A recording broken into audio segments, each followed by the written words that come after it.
राज्यपालांनी आमचा दावा त्या ठिकाणी घेतल्यानंतर आम्हाला 5 तारीख संध्याकाळी 5:30 वाजता शपथविधीची वेळ नेमून दिलेली आहे। आज भारतीय जनता पार्टी, शिवसेना, राष्ट्रवादी काँग्रेस, जनसुराज्य पक्ष, युवा स्वाभिमान पक्ष, रासप आणि अपक्ष अशी एक मोठी महायुती या ठिकाणी झालेली आहे। या सगळ्यांच्या सहीचं पत्र ते आम्ही दिलेलं आहे। मी विशेष आभार मानतो आमच्या शिवसेनेचे अध्यक्ष आणि राज्याचे विद्यमान मुख्यमंत्री माननीय एकनाथराव शिंदेजींचे की त्यांनी शिवसेनेच्या वतीनं माझ्या समर्थनार्थ पत्र दिलं आणि महायुतीचा मुख्यमंत्री म्हणून माझा शपथविधी करावा अशा प्रकारची विनंती त्यांनी माननीय राज्यपालांना केली आहे। त्याचप्रमाणे राष्ट्रवादी काँग्रेसच्या वतीनं राष्ट्रवादी काँग्रेसचे अध्यक्ष आणि उपमुख्यमंत्री माननीय अजितदादा पवार यांनी देखील त्याच आशयाचं पत्र देऊन मला मुख्यमंत्री म्हणून शपथ द्यावी अशा प्रकारची विनंती केलेली आहे।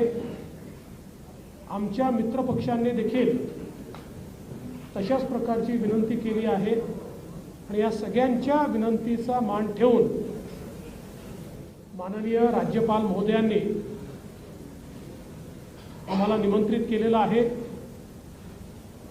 देशाचे प्रधानमंत्री माननीय मोदीजींच्या उपस्थितीत उद्या 5:30 वाजता हा सोहळा आझाद मैदान या ठिकाणी पार पाडला जाणार आहे। तिन्ही पक्षांचे नेते आम्ही त्या ठिकाणी उपस्थित असू। साहजिक आपला प्रश्न असणार आहे की किती लोकांच्या शपथविधी होतील वगैरे, याची माहिती तुम्हाला संध्याकाळी दिली जाईल।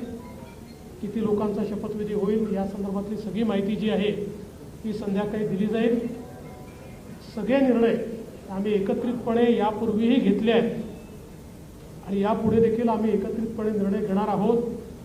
मुख्यमंत्री पद किंवा उपमुख्यमंत्री पद हे आमच्याकरता एक प्रकारची तांत्रिक किंवा टेक्निकल अरेंजमेंट आहे। आम्ही तिघही एकत्रितपणे आजपर्यंत निर्णय घेत आलो आहोत आणि पुढेही राज्याच्या प्रगतीकरता एकत्रितपणेच निर्णय हे या महायुतीच्या सरकारमध्ये होतील आम्हाला विश्वास आहे। मी स्वतः काल माननीय मुख्यमंत्री एकनाथराव शिंदेजी यांना भेटून त्यांना विनंती केली की शिवसेनेच्या वतीनं त्यांनी मंत्रिमंडळात राहावं आणि मी त्यांना हे देखील सांगितलं की शिवसेनेच्या आमदारांची आणि महायुतीच्या सगळ्या आमदारांची देखील या ठिकाणी ही इच्छा आहे। त्यामुळे त्यांचाही आम्हाला सकारात्मक प्रतिसाद मिळेल मला या ठिकाणी पूर्ण मला खात्री आहे। त्यामुळे आम्ही तिघही, दादा असतील, शिंदेसाहेब असतील आणि मी असेल आणि अर्थातच आमचे पक्षाचे इतर जे नेते आहेत आणि मित्रपक्ष आहेत, एकत्रितपणे चांगलं सरकार हे महाराष्ट्राला देण्याचा प्रयत्न करू। विशेषतः आम्ही जी काही आश्वासनं दिलेली आहेत ती पूर्ण करण्याकरता सर्व प्रकारचे प्रयत्न करून ती आश्वासनं आम्ही पूर्ण करू हा विश्वास या निमित्ताने मी व्यक्त करतो।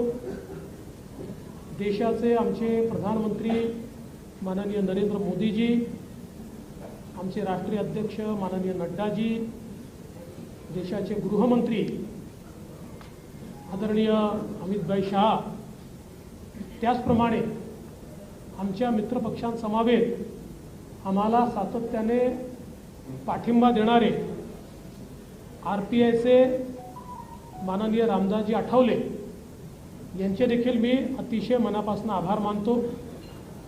आणि यानंतर माननीय शिंदेसाहेब आणि दादा देखील बोलतील, पण आपल्या सर्वांना देखील उद्या आपण सर्वांनी 5:30 वाजता शपथविधी सोहळ्याला उपस्थित राहावं अशा प्रकारचं निमंत्रण मी देतो।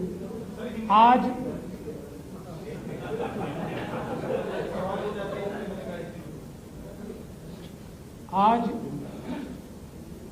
माननीय राज्यपाल जी से हमने भेंट ली है और माननीय राज्यपाल जी को भारतीय जनता पार्टी, शिवसेना, राष्ट्रवादी कांग्रेस, जनसुराज्य पार्टी, युवा स्वाभिमान पार्टी, रासप और इंडिपेंडेंट ऐसे सभी के पत्र आज हमने सौंपे हैं। मैं आभार व्यक्त करना चाहता हूं आदरणीय मुख्यमंत्री एकनाथ शिंदे जी का। एकनाथराव शिंदे जी ने शिवसेना के अध्यक्ष के तौर पर और शिवसेना के लेजिस्लेचर पार्टी के प्रमुख के तौर पर महाराष्ट्र के मुख्यमंत्री पद के लिए मेरे नाम की सिफारिश का पत्र दिया है। साथ साथ राष्ट्रवादी कांग्रेस पार्टी के अध्यक्ष और लेजिस्लेचर पार्टी के नेता माननीय अजीत दादा पवार जी ने भी उसी प्रकार का पत्र दिया है। श्री विनय कोरे जी, रवि राणा जी, श्री गुट्टे जी और हमारे इंडिपेंडेंट्स जो हमारे साथ है, सभी ने इसी आशय का पत्र माननीय राज्यपाल जी को सौंपा है। और इन सभी पत्रों को देखते हुए माननीय राज्यपाल जी ने हमें आमंत्रित किया है सरकार बनाने के लिए। नई सरकार का शपथ विधि ये 5 तारीख को शाम को 5:30 बजे विश्व गौरव भारत के प्रधानमंत्री माननीय नरेंद्र मोदी जी की उपस्थिति में संपन्न होगा। मुंबई के आज़ाद मैदान पर ये संपन्न होगा और इस शपथ विधि में तीनों पार्टी के नेता वहां पर रहेंगे। उसके बाद और किसका शपथ विधि होगा इसका फैसला हम शाम तक करेंगे। हमारी बैठकें हैं, उसके बाद हम शाम तक करेंगे। जैसा ही फैसला होगा वैसे आपको इत्तला दी जाएगी। कल मैं स्वयं माननीय हमारे मुख्यमंत्री एकनाथ शिंदे जी के पास गया था और एकनाथ राव जी को मैंने ये निवेदन किया था कि हम सभी की इच्छा है कि इस सरकार में वे स्वयं हमारे साथ रहे। शिवसेना के भी विधायकों की इच्छा है और महायुति के भी विधायकों की इच्छा है और मुझे पूर्ण विश्वास है कि वो हमारे साथ रहेंगे। और पिछले 2.5 सालों में शिंदे जी के साथ माननीय अजीत दादा और मैं, हम तीनों ने मिलकर साथ में मिलकर सारे निर्णय किए हैं और आज भी हमारे लिए ये जो पद है, ये पद एक प्रकार से टेक्निकल बात है। हम तीनों मिलकर और साथ में हमारे जो साथी पक्ष है उनको साथ में लेकर तमाम निर्णय करेंगे और महाराष्ट्र को नई ऊंचाइयों पर ले जाने का जो संकल्प हमने लिया है और विशेष रूप से महाराष्ट्र की जनता को जो वादे हमने किए हैं उन वादों को पूरा करने के लिए पूरी जी जान के साथ ये सरकार काम करेगी। मैं आज के इस मौके पर हमारे देश के प्रधानमंत्री आदरणीय नरेंद्र मोदी जी का बहुत बहुत आभार व्यक्त करता हूं कि उन्होंने मेरे जैसे एक कार्यकर्ता को लगातार नेतृत्व करने का अवसर दिया। साथ साथ हमारे राष्ट्रीय अध्यक्ष जगत प्रकाश नड्डा जी और हमारे गृह मंत्री अमित भाई शाह जी का भी मैं आभार व्यक्त करता हूं। हमारे साथ कंधे से कंधा मिलाकर महाराष्ट्र में जो हमारा साथ निभाते रहे हैं, ऐसे केंद्रीय मंत्री माननीय रामदास जी आठवले, इनका भी मैं आभार व्यक्त करता हूं। हमारी पार्टी के शीर्ष के नेता राजनाथ सिंह जी, नितिन गडकरी जी, तमाम शीर्षस्थ नेतृत्व का मैं आभार व्यक्त करता हूं। और हम सब लोग मिलकर महाराष्ट्र को एक अच्छी सरकार देंगे, इस प्रकार का संकल्प करते हुए महाराष्ट्र की जनता का मैं आभार व्यक्त करता हूं। और अजित दादा से निवेदन करता हूं कि दादा आप सभी को संबोधित करें। खरं तर देवेंद्रजींनी सर्व सांगितलेलंच आहे। मी फक्त एक खुलासा करू इच्छितो की मी माझ्या वेगळ्या कामाच्या करता दिल्लीला गेलो होतो, मी कुणाला भेटायला गेलो नव्हतो। तुम्ही मस्त चॅनलवाल्यांनी दादाला आज भेट नाकारली, उद्या भेट नाकारली। मी भेटायलाच गेलो नव्हतो तर भेट नाकारायचा प्रश्न येतो कुठं?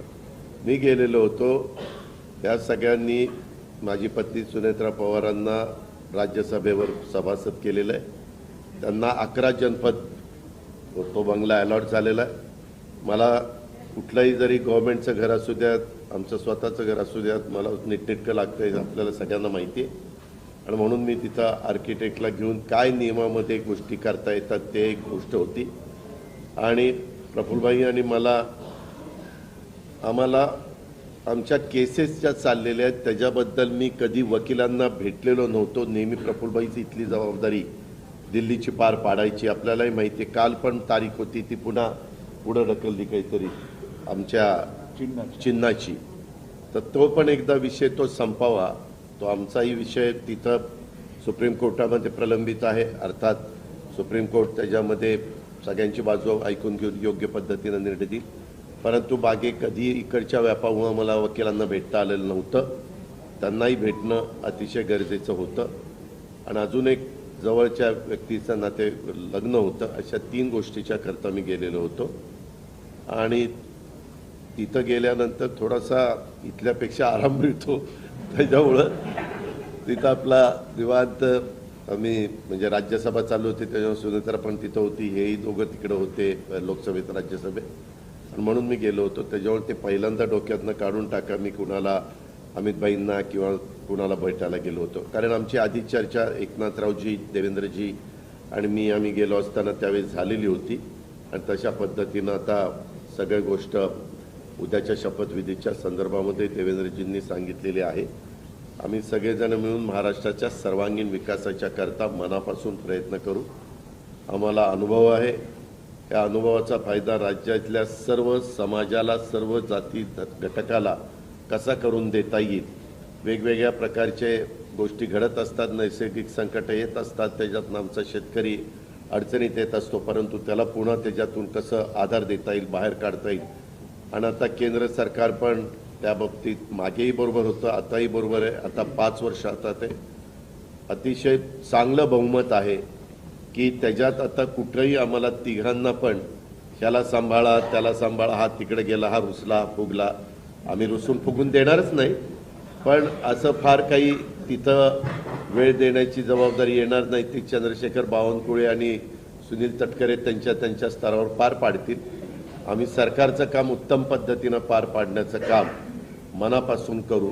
आणि जो आश्वासनं कालच्या आम्ही निवडणुकीच्या काळामध्ये दिली गेलेली आहेत, ती आश्वासनांची पूर्तता करण्याच्या करता आम्ही योग्य पद्धतीनं राज्याला पुढे नेण्याचं काम करू। आणि राज्य देशामध्ये सगळ्या राज्यांच्यामध्ये महाराष्ट्राचा एक वेगळा नावलौकिक आहे, जो पहिल्यापासून स्वर्गीय यशवंतराव चव्हाण साहेबांनी सांभाळलेला आहे।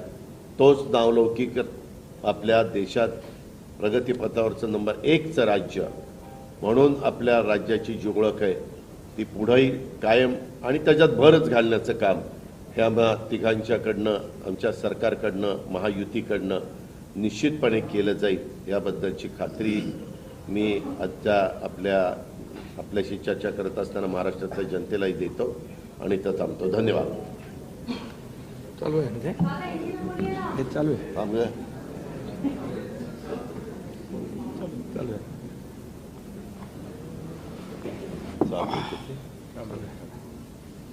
सर्व पत्रकार मित्रांचं स्वागत. आवाज येतोय का? हे घेऊ? नाही येतोय. हा घेऊ का? हाँ ठीक है, तो दूसरा फोटो.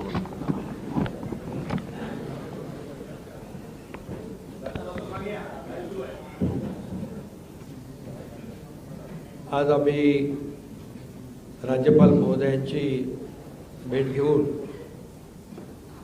महायुतीचं सरकार स्थापन करण्याची परवानगी मागितली आणि राज्यपाल महोदयांनी परवानगी दिली. उद्या आझाद मैदानमध्ये संध्याकाळी 5:30 वाजता शपथविधी आहे. देवेंद्रजींनी देखील आपल्याला निमंत्रण दिलं आहे.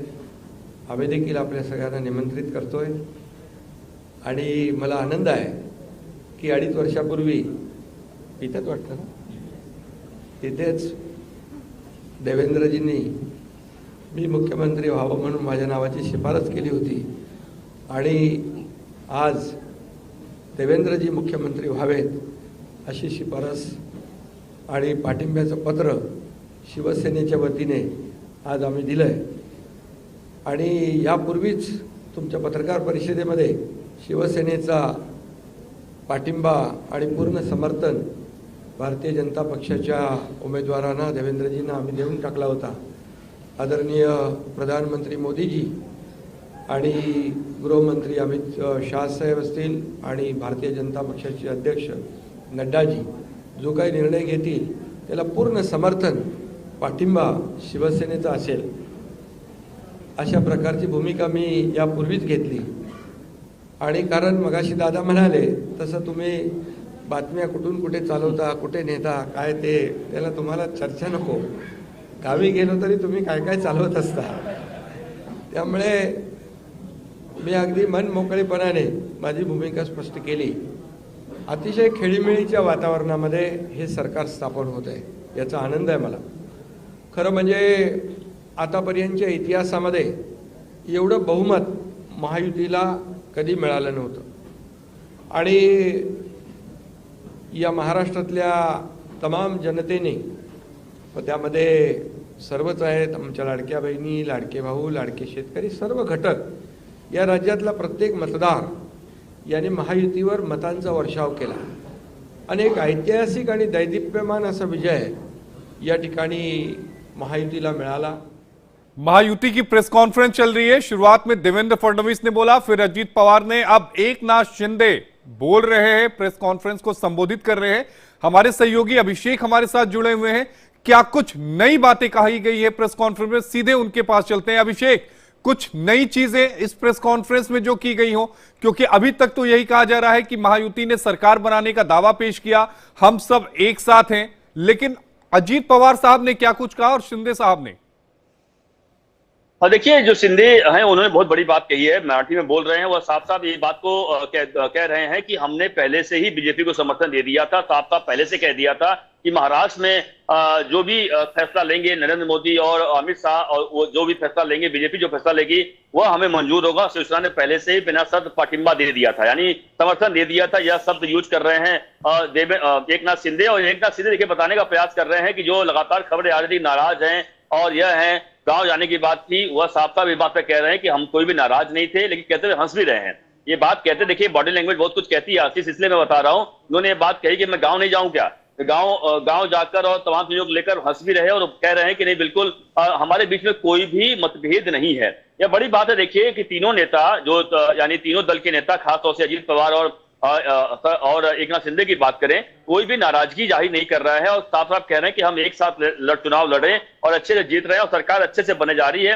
यानी बहुत अच्छे माहौल में सरकार चलेगी। इस बात का इशारा जो है वह एकनाथ शिंदे खुद करते हुए दिखाई पड़ रहा, होनी भी चाहिए, ऐसी बात है। अगर सच में ऐसा देखिए आशीष है तो बात साफ है कि महाराष्ट्र जनता के लिए काफी अच्छा होगा। देखिए 2019 से जब जिस तरीके से महाराष्ट्र में महाविकास आघाड़ी की सरकार आई, उसके बाद से लग रहा था कि सब कुछ गड़बड़ हो जाएगा, और यह हुआ भी। काफी कुछ चीजें जो यहाँ पे कई सारे विकास काम रुके, जो बताया गया, इसके बाद से ही जनता ने अगर पूर्ण बहुमत और अच्छे बहुमत दिया है महायुति को, तो इस बार भी अगर इस तरीके से आपस में मतभेद रहेंगे तो अच्छी बात नहीं होगी। इसलिए तीनों